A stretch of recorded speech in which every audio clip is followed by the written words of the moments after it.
बलांगीर जिला लाठोर थाना झलियालिटी ग्राम निकट में गंजाई चालना बेले गंजाई सहित 3 जन अभियुक्त को गिरफ्त करिछि लाठोर पुलिस।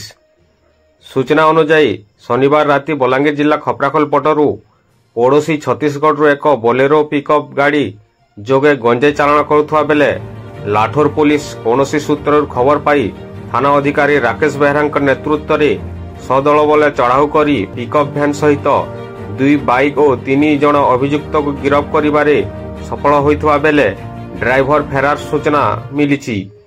गिरफ अभियुक्त माने 3 जन नुआपड़ा जिला कोमना थाना अंचल बोली जना पड़ी।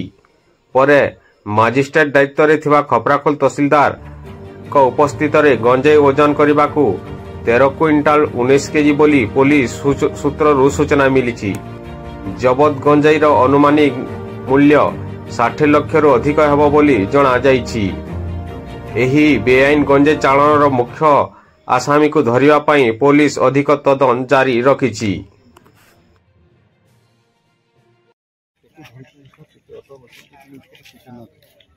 वर्तमान तो झलियालिटी मसिना छक विपुल परिमाण गंजाई 4 जपत होती और गोटे पिकअप भैन रे फुल गंजाई थिला। वर्तमान ताको ओजन चली ओजन सरला पर जना पड़ो केते परिमाण अच्छी। 3 जन ड्राइवर फेरार अच्छी पुलिस सूत्र प्रकार ड्राइवर फेरार अच्छे आउ 3 जन एक धरा पड़े।